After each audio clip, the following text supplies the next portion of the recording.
नमस्कार. विचार क्रांती दर्शनमध्ये आपल्या सगळ्यांचं स्वागत आहे. आजच्या या धावपळीच्या आयुष्यात नाही का, आपण अनेकदा कुटुंबाच्या मूळ स्वरूपापासून थोडे दूर चाललो आहोत. पण पंडित श्रीराम शर्मा आचार्यजी काय म्हणतात माहितीये? त्यांच्या मते संयुक्त कुटुंब व्यवस्था ही केवळ एक परंपरा नाही, तर सुखी आणि संतुलित जीवनाचा खरा पाया आहे. चला तर मग त्यांचे हेच विचार जरा जवळून समजून घेऊया. आचार्यजींच्या मते कुटुंब संस्था ही पूर्णपणे सद्भावना आणि सहकार्यावरच अवलंबून असते.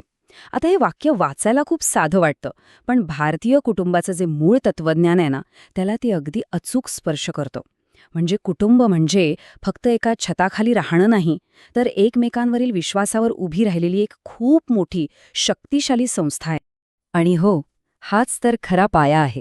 भारतीय कुटुंब व्यवस्था म्हणजे फक्त एकत्र राहण्याची जागा नाहीये, तर सामायिक मूल्य आणि एकमेकांच्या मदतीने बनलेली एक जिवंत रचना आहे. आचार्यजींनी संयुक्त कुटुंबाची व्याख्याच एका संस्थेच्या रूपात केली आहे. आणि ही संस्था चालती कशावर? तर सद्भावना, सहकार्य, भावाभावामधलं निस्वार्थ प्रेम आणि हो, सगळ्यात महत्त्वाचं म्हणजे वडीलधाऱ्यांचं मार्गदर्शन. खरं सांगायचं तर हे निस्वार्थ प्रेम आणि वडीलधाऱ्यांचा सल्ला हाच तर या संपूर्ण व्यवस्थेचा आत्मा आहे. याच गोष्टी कुटुंबाला खरी भावनिक आणि नैतिक ताकद देतात. आता या तात्विक पायासोबतच संयुक्त कुटुंबाचे अनेक व्यावहारिक फायदेसुद्धा आहेत. चला आता हे बघूया की आजच्या काळात ही व्यवस्था आर्थिकदृष्ट्या किती फायद्याची ठरू शकते. हे तर अगदी स्पष्ट आहे की आजच्या या वाढत्या महागाईच्या काळात संयुक्त कुटुंब म्हणजे एका वरदानापेक्षा कमी नाही.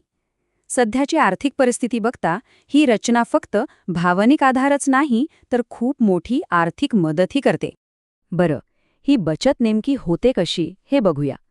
जेव्हा घरातलं भाडं, विजेचं बिल आणि खाण्यापिण्यासारखे मोठे खर्च सगळ्यांमध्ये विभागले जातात, तेव्हा साहजिकच प्रत्येक सदस्याची खूप मोठी बचत होते. आणि ही जी वैयक्तिक बचत आहे तीच एकत्र येऊन देशाच्या प्रगतीलाही हातभार लावते. आर्थिक सुरक्षे इतकंच किंबहुना त्याहूनही जास्त महत्त्वाचं आहे ते म्हणजे भावनिक आणि शारीरिक संरक्षण. संयुक्त कुटुंब हे संकटाच्या काळात घरातल्या प्रत्येकासाठी एका ढालीसारखं काम करतं. हा फरक खूप मोठा आणि बोलका आहे. विभक्त कुटुंबामध्ये आजारपण आलं किंवा एखादं संकट आलं की माणूस भावनिकदृष्ट्या एकटा पडण्याची शक्यता असते. याच्या अगदी उलट संयुक्त कुटुंबामध्ये प्रत्येकजण एकमेकांना आधार देतो. जणू काही एक भावनिक कवचच तयार होतं, जिथे कुणालाही असहाय्य किंवा एकटं वाटत. आता आपण एका खूप महत्त्वाच्या मुद्द्याकडे वळूया आणि तो म्हणजे संस्कार. पुढच्या पिढीमध्ये चांगली सांस्कृतिक आणि नैतिक मूल्य रुजवण्यासाठी आणि ती त्यांच्यापर्यंत पोहोचवण्यासाठी संयुक्त कुटुंब खूप मोठी भूमिका बजावतं. आणि ही प्रक्रिया खूप सहजपणे घडते. मुलांना त्यांच्या आजी-आजोबांचं प्रेम मिळतं, त्यांचं शहाणपण मिळतं. या मार्गदर्शनातूनच त्यांच्यामध्ये नकळतपणे चांगली मूल्य रुजतात. यातून त्यांचं नैतिक चारित्र्य घडतं आणि शेवटी एक सशक्त समाज उभा राहतो. ह्या सगळ्या चर्चेवरून एक गोष्ट तर स्पष्ट होते की संयुक्त कुटुंब ही फक्त राहण्याची एक पद्धत नाही, तर तो आपला एक समृद्ध सांस्कृतिक वारसा आहे. मग आता प्रश्न असा येतो की आपण या अनमोल परंपरेचं रक्षण कसं करायचं? हो, हा खरंच विचार करण्यासारखा प्रश्न आहे नाही का? आपण ही आपली अनमोल कौटुंबिक परंपरा कशी जतन करू शकतो?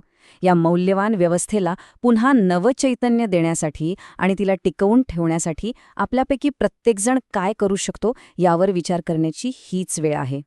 चला तर मग आपण सगळे मिळून ही अनमोल कौटुंबिक परंपरा जिवंत ठेवण्याचा संकल्प करूया.